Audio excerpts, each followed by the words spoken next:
안녕하세요, 여러분. 오늘은 정말 특별한 이야기를 들려드리려고 합니다. 72세 박영숙 할머니께서 보내주신 인생 사연인데요. 이 이야기를 듣고 나면 여러분도 분명히 무언가 달라질 거예요. 나이가 들면 새로운 건 할 수 없다. 이미 늦었다라고 생각하시는 분들, 그리고 지금 무언가를 시작하고 싶지만 망설이고 있는 모든 분들께 이 이야기를 전해드립니다.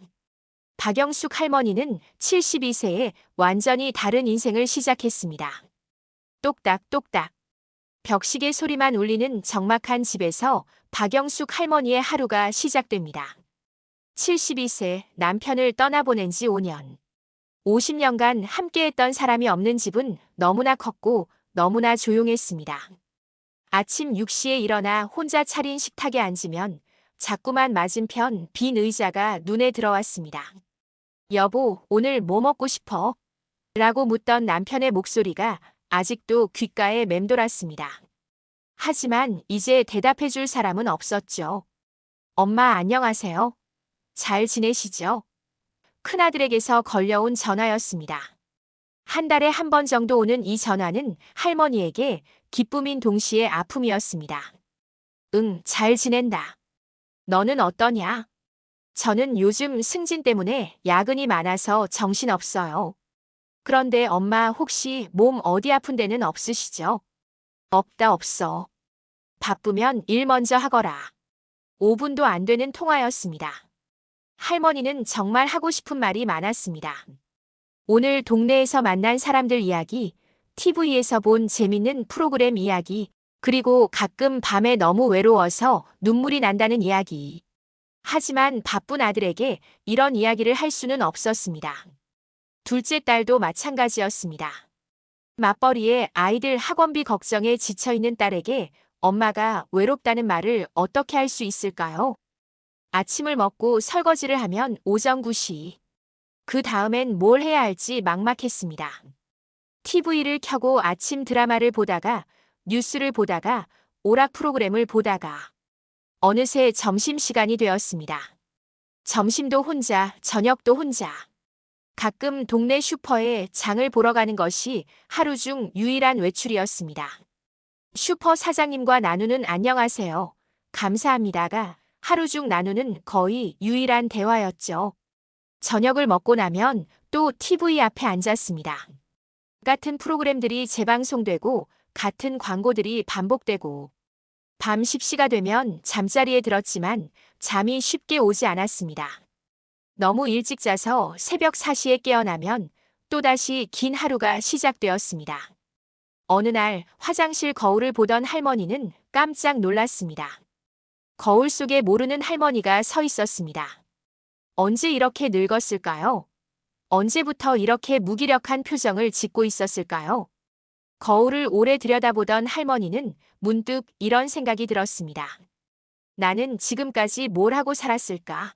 남편을 위해서, 자식들을 위해서. 그럼 나 박영숙은 뭘 좋아하고 뭘 하고 싶어 했던 걸까? 5년 전과 똑같은 저녁 식탁. 혼자 앉아 저녁을 먹던 할머니는 젓가락을 멈췄습니다. 갑자기 목이 메었습니다. 이유를 알 수 없는 눈물이 흘러내렸습니다.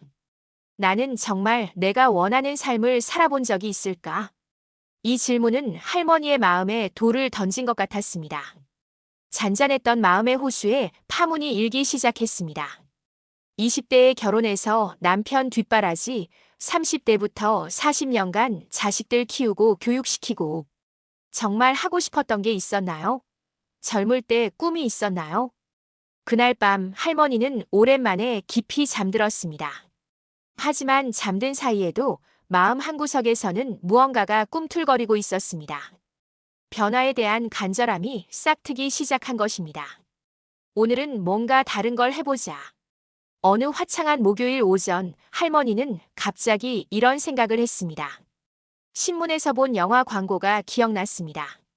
따뜻한 가족 이야기라고 했던 것 같은데 40년 전에 남편이랑 본 게 마지막이었나? 결혼 전 친구들과 가끔 영화를 보러 갔던 기억이 희미하게 떠올랐습니다. 그때는 얼마나 즐거웠던지. 하지만 결혼하고 나서는 영화관에 갈 시간도 여유도 없었습니다. 집을 나서면서도 마음은 콩닥콩닥 뛰었습니다. 동네 영화관에 도착했습니다. 젊은 사람들이 많았습니다. 커플들, 친구들과 함께 온 사람들. 할머니처럼 혼자 온 사람은 거의 없어 보였습니다. 매표소 앞에서 한참을 망설였습니다. 그냥 돌아갈까? 하는 생각도 들었지만 아니야, 여기까지 왔는데. 돌아가면 평생 후회할 것 같아라고 마음을 다잡았습니다. 어르신 몇 분이세요? 젊은 직원의 질문에 할머니는 작은 목소리로 대답했습니다. 한 명이요. 그 순간이 가장 떨렸습니다. 하지만 직원은 아무렇지 않게 웃으며 표를 건네주었습니다. 불이 꺼지고 영화가 시작되자 할머니는 완전히 스크린에 빠져들었습니다. 가족의 사랑, 희생, 그리고 새로운 시작을 그린 영화였습니다. 영화 속 주인공이 새로운 도전을 하는 모습을 보며 할머니는 자신도 모르게 눈물을 흘리고 있었습니다. 나도 할 수 있을까? 영화가 끝나고 밖으로 나왔을 때 할머니의 표정은 완전히 달라져 있었습니다. 뭔가 해냈다는 뿌듯함, 그리고 더 큰 도전에 대한 설렘이 있었습니다. 버스를 기다리면서 할머니는 생각했습니다. 내가 정말 해냈구나. 40년 만에 혼자 영화를 봤어. 생각보다 어렵지 않았네. 버스 안에서 창밖을 보며 할머니는 평생 해보고 싶었지만 하지 못했던 일들을 하나씩 떠올렸습니다. 수영. 어릴 때부터 물을 무서워해서 한 번도 해본 적이 없었습니다. 하지만 TV에서 보는 수영하는 사람들이 얼마나 자유로워 보이던지. 너무 늦었을까? 72살에 수영을 배운다고. 하지만 곧 고개를 저었습니다. 오늘 영화도 봤는데 수영 못할 게 뭐가 있어? 집에 돌아와서 할머니는 처음으로 인터넷을 켜봤습니다. 아들이 사준 컴퓨터였지만 그동안은 뉴스 보는 정도로만 사용했었죠. 동네 수영장을 검색해봤습니다. 생각보다 많은 곳이 있었습니다. 그 중에서 집에서 가장 가까운 곳을 찾아봤습니다. 초보자 환영이라는 문구가 눈에 띄었습니다. 전화번호를 메모해두고 수영복과 수영용품 가격도 찾아봤습니다. 그날 밤 할머니는 오랜만에 설레는 마음으로 잠자리에 들었습니다. 내일 수영장에 전화해봐야지. 다음 날 아침 할머니는 수영장에 전화를 걸었습니다. 여러 번 번호를 누르다가 끊기를 반복했습니다. 여보세요, 아쿠아센터입니다. 안녕하세요. 수영을 배우고 싶은데요. 네, 좋습니다. 연세가 어떻게 되세요? 72이에요. 잠시 침묵이 흘렀습니다. 할머니는 역시 너무 늦었나? 라고 생각했습니다. 아, 그러시군요. 저희 수영장에 70대 어르신들도 많이 오세요. 걱정하지 마시고 한번 오셔서 상담 받아보시죠. 직원의 밝은 목소리에 할머니는 용기를 얻었습니다. 수영장에 도착해서 보니 생각보다 다양한 연령대의 사람들이 있었습니다. 하지만 할머니처럼 70대는 거의 없어 보였습니다. 어머니, 처음이시죠? 걱정하지 마세요. 천천히 배우시면 됩니다. 강사 선생님은 30대의 젊은 여성이었습니다. 친절했지만 할머니는 괜히 미안한 마음이 들었습니다. 다른 분들에게 민폐가 되지 않을까요? 전혀요. 모든 사람이 다 초보였어요. 나이는 상관없어요. 수영복을 입고 수영장에 들어가는 순간 할머니는 당황했습니다. 물이 차가웠고 다른 사람들이 모두 자신을 쳐다보는 것 같았습니다. 먼저 물에 적응하는 연습부터 해보세요. 강사의 설명을 들으며 물에 들어갔지만 심장이 뛰었습니다. 어릴 때부터 물을 무서워했던 할머니에게는 무릎까지 오는 물도 무서웠습니다. 얼굴을 물에 담가보세요. 그것이 가장 어려웠습니다. 몇 번 시도해도 코에 물이 들어갈 것 같아서 무서웠습니다. 다른 수강생들은 이미 자유형을 배우고 있는데 할머니는 물에 얼굴조차 담그지 못했습니다. 첫 수업이 끝나고 집에 돌아와서 할머니는 깊은 한숨을 쉬었습니다. 역시 나이가 너무 많았나 봐. 둘째 주에도 마찬가지였습니다. 할머니 괜찮으세요? 너무 무리하지 마시고 천천히 하세요. 강사의 배려는 고마웠지만 할머니에게는 더욱 부담스러웠습니다. 나 때문에 다른 사람들이 불편해하는 것 같아. 집에서 거울을 보며 생각했습니다. 그냥 포기할까? 내 나이에 이런 걸 하는 게 맞나? 셋째 주 할머니는 마음을 다잡고 수영장에 갔습니다. 오늘은 반드시 얼굴을 물에 담그자. 강사가 옆에서 계속 격려해 주었습니다. 할머니 숨을 깊게 쉬시고 천천히 해보세요. 드디어 3초 동안이었지만 할머니는 물속에 얼굴을 담글 수 있었습니다. 와, 할머니 해내셨어요. 강사뿐만 아니라 다른 수강생들도 박수를 쳐주었습니다. 그 순간 할머니는 어린아이처럼 기뻤습니다. 한 달이 지나고 할머니는 25m를 완주할 수 있게 되었습니다. 폼은 엉성했지만 쉬지 않고 끝까지 갈 수 있었습니다. 할머니 정말 대단하세요. 한 달 만에 이 정도면 천재예요. 강사의 칭찬에 할머니는 눈물이 날 뻔했습니다. 언제 마지막으로 누군가에게 칭찬을 들어봤을까요? 수영 후 집에 돌아가는 길 할머니의 걸음은 가벼웠습니다. 마음도 한결 밝아진 것 같았습니다. 수영을 시작한 후 할머니의 일상은 많이 달라졌습니다. 밤에 잠을 더 깊이 잘 수 있게 되었습니다. 몸을 움직이니까 자연스럽게 피로가 와서 불면증이 많이 나아졌습니다. 식욕도 생겼습니다. 운동을 하니까 배가 고프고 음식도 더 맛있게 느껴졌습니다. 거울을 볼 때도 표정이 달라져 있었습니다. 무기력했던 모습 대신 뭔가 살아있는 듯한 활기가 보였습니다. 수영을 배운 지 3개월째 할머니는 비슷한 나이대의 여성분들을 만나게 되었습니다. 김순자 할머니 68세는 남편을 2년 전에 떠나보내고 우울증으로 고생하다가 의사의 권유로 수영을 시작했다고 했습니다. 이영애 할머니 65세는 자식들이 모두 해외에 나가 있어서 혼자 사는 처지였습니다. 외로움을 달래기 위해 수영장을 찾았다고 했습니다. 최정순 할머니 70세는 당뇨 때문에 운동을 해야 한다는 의사의 말에 수영을 시작했지만 이제는 운동보다도 사람들과 만나는 재미로 온다고 했습니다. 어느 날 수영 후 순자 할머니가 제안했습니다. 우리 같이 커피 한잔 하고 가시는 거 어때요? 처음에는 서먹했지만 커피를 마시며 이야기를 나누다 보니 서로 통하는 부분이 많았습니다. 처음에 물에 들어갈 때 얼마나 무서웠는지 몰라요. 맞아요. 저도 첫날에 집에 가서 내가 왜 이런 걸 하나 싶었어요. 그런데 지금은 오지 않는 날이 더 섭섭해요. 네 사람의 공통점은 모두 혼자 산다는 것이었습니다. 그리고 자식들과는 조금씩 거리가 있다는 것도 비슷했습니다. 시간이 지나면서 네 사람은 더 깊은 이야기를 나누게 되었습니다. 사실 저는 남편이 돌아가시고 나서 우울증 약을 먹었어요. 매일 집에만 있으니까 점점 사람이 이상해지는 것 같더라고요. 순자 할머니의 고백이었습니다. 저도 그래요. 자식들한테는 잘 지낸다 하지만 사실 밤에 혼자 있으면 너무 외로워요. 영희 할머니도 마음을 열었습니다.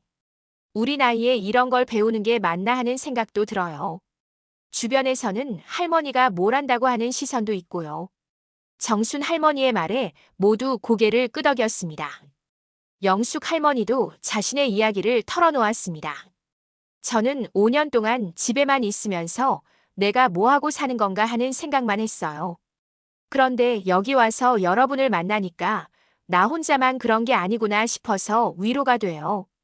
어느 날 순자 할머니가 웃으면서 말했습니다. 우리가 물에서 헤엄치는 모습이 물개 같지 않아요? 모두 웃음을 터뜨렸습니다. 정말 우아하지는 않았지만 나름대로 물을 헤치며 나아가는 모습이 물개 같기도 했습니다. 그럼 우리 모임 이름을 물개 할머니단으로 할까요? 이렇게 해서 네 할머니의 공식 모임이 탄생했습니다. 매주 수요일마다 함께 수영하고 커피를 마시며 서로의 근황을 나누는 것이 새로운 루틴이 되었습니다. 정순 할머니의 제안으로 단체 톡방까지 만들었습니다. 처음에는 안녕하세요밖에 할 줄 몰랐지만 점점 이모티콘도 쓰고 사진도 보내게 되었습니다. 오늘 날씨 좋네요. 수영장에서 봐요. 어제 손자가 와서 너무 좋았어요. 사소한 일상의 대화지만 내 할머니에게는 큰 위로가 되었습니다. 물개 할머니단 결성 6개월 후 영희 할머니가 깜짝 제안을 했습니다. 우리 제주도 여행 가는 거 어때요? 모두 깜짝 놀랐습니다. 여행이요? 우리가요? 제주도. 가보고 싶긴 했는데. 그럼 결정. 우리 물개 할머니단 제주도 원정대 가는 거예요. 제주도 여행은 정말 꿈 같았습니다. 첫날에는 성산 일출봉에 올라갔습니다. 계단이 많아서 힘들었지만 내 할머니는 서로 도우며 천천히 올라갔습니다. 정상에서 바라본 바다는 정말 아름다웠습니다. 와, 이런 곳이 있었구나. 둘째 날에는 한라산 1100고지까지 다녀왔습니다. 높은 곳까지는 못 갔지만 산책로를 걸으며 자연을 만끽했습니다. 셋째 날 아침에는 해변에서 일출을 보았습니다. 내 할머니는 모래사장에 나란히 앉아서 떠오르는 태양을 바라봤습니다. 이렇게 아름다운 걸 혼자 봤다면 얼마나 아쉬웠을까? 정말이에요. 함께 보니까 더 좋은 것 같아요. 그 순간 영숙 할머니는 깨달았습니다. 행복은 혼자 느끼는 것보다 함께 나누는 것이 훨씬 더 크다는 것을. 제주도 여행에서 가장 기억에 남는 것은 호텔에서 나눈 깊은 밤 대화였습니다. 밤늦게까지 이야기꽃을 피웠습니다. 저는 결혼하고 나서 친구들과 연락이 다 끊어졌어요. 애들 키우느라 정신이 없어서. 영숙 할머니의 말에 모두 공감했습니다. 맞아요. 나도 그래요. 젊을 때는 친구가 많았는데 결혼하고 애 낳고 하다 보니까 자연스럽게 멀어지더라고요. 그런데 이 나이에 이렇게 좋은 친구들을 만나게 될 줄 누가 알았겠어요? 우리가 수영장에서 만난 게 정말 운명인 것 같아요. 그날 밤 내 할머니는 3시까지 이야기를 나눴습니다. 과거의 아픔, 현재의 외로움, 그리고 앞으로의 꿈까지. 60년을 살면서 이렇게 마음을 터놓고 이야기해 본 적이 없었습니다. 제주도에서 돌아온 후 내 할머니의 우정은 더욱 깊어졌습니다. 여행에서 찍은 사진들을 나누어 가지고 각자 집에 걸어 놓았습니다. 우리 물개 할머니단 제주도 원정 성공. 이라고 적힌 사진을 볼 때마다 할머니들은 웃음이 나왔습니다.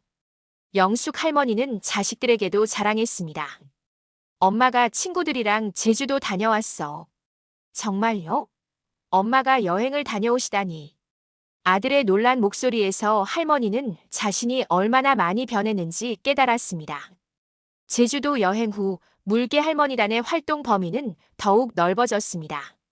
박물관도 함께 가고 음악회도 보러 가고 때로는 등산도 했습니다. 각자 혼자서는 엄두도 내지 못했을 일들을 함께 하니까 가능했습니다. 혼자서는 무서워서 못했을 텐데 같이 가니까 뭐든 할 수 있는 것 같아요. 정순 할머니의 말처럼 내 할머니는 서로에게 용기를 주는 존재가 되었습니다. 할머니의 변화는 가족들에게도 큰 영향을 미쳤습니다.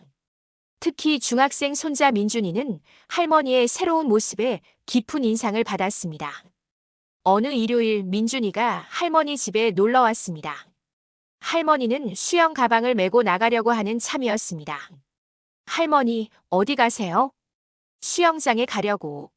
민준아, 할머니 수영한다는 거 알지? 네. 진짜 신기해요. 할머니 나이에 수영을 배우시다니. 민준이의 말에는 조금의 의외감과 많은 존경심이 담겨 있었습니다. 할머니, 유튜브 아세요? 유튜브? 그게 뭐니? 영상 보는 건데. 할머니한테 보여드릴 게 있어요. 민준이는 할머니에게 스마트폰으로 유튜브를 보는 법을 가르쳐 주었습니다. 그리고는 시니어들의 운동 영상, 도전하는 할머니들의 이야기를 보여주었습니다. 와, 여기 할머니도 저랑 비슷한 나이에 새로운 걸 하시네. 네. 요즘 이런 할머니들이 많아요. 정말 멋있잖아요. 할머니는 화면 속 또래분들이 다양한 도전을 하는 모습을 보며 놀라웠습니다. 자신만 이런 게 아니구나. 다른 분들도 새로운 시도를 하고 계시는구나 싶었습니다. 며칠 후 민준이가 할머니에게 전화를 했습니다. 할머니, 저 오늘 수학 시험 망쳤어요. 왜? 어려웠니? 네. 그래서 수학 포기하려고 했는데 할머니 생각이 났어요. 내가? 네. 할머니는 70이 넘어서도 수영을 배우시는데 저는 수학이 어렵다고 포기하려고 했어요. 그런데 그게 부끄러워졌어요. 할머니는 가슴이 뭉클했습니다. 자신이 손자에게 이런 영향을 줄 수 있다는 게 신기했습니다. 할머니, 진짜 멋있어요. 저도 할머니처럼 포기하지 않는 사람이 될래요. 그 순간 할머니는 눈물이 났습니다. 72년을 살면서 누군가에게 이런 영향을 준 적이 있었나요? 자신의 변화가 손자에게까지 전해진다는 게 얼마나 소중한지 깨달았습니다. 할머니의 변화는 가족 전체에 영향을 미쳤습니다. 큰아들은 할머니와의 통화 시간이 길어졌습니다. 엄마, 요즘 목소리가 정말 밝아지셨어요. 뭔가 다른 사람 같아요. 그래, 나도 그런 것 같아. 매일매일이 새로워. 딸도 할머니의 변화를 느꼈습니다. 엄마가 이렇게 활기차신 걸 본 게 언제였지? 아빠 돌아가시고 나서 처음인 것 같아. 가족들은 할머니 걱정을 덜 하게 되었습니다. 오히려 할머니가 더 재미있게 사는 것 같아서 부러워하기까지 했습니다. 할머니는 이제 주변의 젊은 사람들에게 자연스럽게 조언을 하게 되었습니다. 수영장에서 만난 30대 주부가 애들 키우느라 정신없어서 제 시간이 없어요라고 했을 때 나도 그랬어. 30년 동안 자식들만 생각하며 살았지. 그런데 지금 생각해보니까 나를 위한 시간도 조금씩은 내야 하는 것 같아. 완전히 나를 잃어버리면 안 되거든. 이제 할머니의 하루는 완전히 달라졌습니다. 아침 6시에 일어나지만 더 이상 무기력하지 않습니다. 오늘은 뭘 해볼까? 라는 설렘으로 시작합니다. 수요일은 물개 할머니단과 수영하는 날, 금요일은 혼자서 수영 연습하는 날, 주말에는 가끔 친구들과 어디든 놀러 가는 날. TV만 보며 시간을 때우던 예전과는 완전히 다릅니다. 가장 큰 변화는 실패에 대한 태도였습니다. 실패가 뭐가 무서워? 72살까지 살았는데. 이제 와서 체면이 뭐가 중요해? 도전해보는 것 자체가 의미 있는 거지. 불면증이 거의 사라졌습니다. 운동을 하니까 자연스럽게 피로가 와서 밤에 잠을 깊이 잘 수 있게 되었습니다. 식욕도 좋아졌고 소화도 잘 되었습니다. 무엇보다 표정이 밝아졌습니다. 거울을 볼 때마다 내가 이렇게 생기가 있었나 싶을 정도로 달라져 있었습니다. 시작이 늦다고 포기하지 마세요. 저는 70이 넘어서야 진짜 제 인생을 살기 시작했어요. 여러분은 아직 얼마나 많은 시간이 남았나요? 20대든 30대든 40대든 모든 나이가 새로운 시작의 적기예요. 다른 사람 눈치 보지 마세요. 남들이 뭐라고 하든 여러분 인생은 여러분 것입니다. 작은 것부터 시작하세요. 저도 처음엔 수영장 물에 발만 담그는 것부터 시작했어요. 거창한 계획 세우지 말고 오늘 당장 할 수 있는 작은 것 하나부터 해보세요. 혼자가 아니에요. 여러분과 같은 고민을 하는 사람들이 정말 많아요. 저도 물개 할머니단 친구들을 만나고 나서야 깨달았어요. 용기 내서 한 걸음 내디디면 분명히 좋은 사람들을 만날 수 있어요. 늦은 게 아니라 지금이 딱 좋은 때예요. 언제든 새로운 도전을 할 수 있어요. 언제든 새로운 꿈을 꿀 수 있어요. 나이는 정말 숫자에 불과해요. 72세에 시작된 할머니의 두 번째 인생은 우리 모두에게 큰 용기를 줍니다. 나이와 상관없이 언제든 새로운 도전을 할 수 있고 새로운 꿈을 꿀 수 있다는 것을요. 할머니의 이야기에서 가장 감동적인 부분은 혼자가 아니라는 걸 깨달은 순간이었습니다. 물개 할머니단 친구들과의 만남, 손자와의 특별한 유대감. 우리는 모두 연결되어 있고 서로에게 영향을 주고받으며 살아가고 있어요. 오늘 하루 여러분도 작은 변화라도 시작해보는 건 어떨까요? 새로운 취미를 찾아보거나 오랫동안 미뤄왔던 일에 도전해보거나 새로운 사람들과 만남을 가져보거나 늦은 게 아니라 지금이 딱 좋은 때입니다. 구독과 좋아요는 더 많은 감동 스토리를 전하는 힘이 됩니다.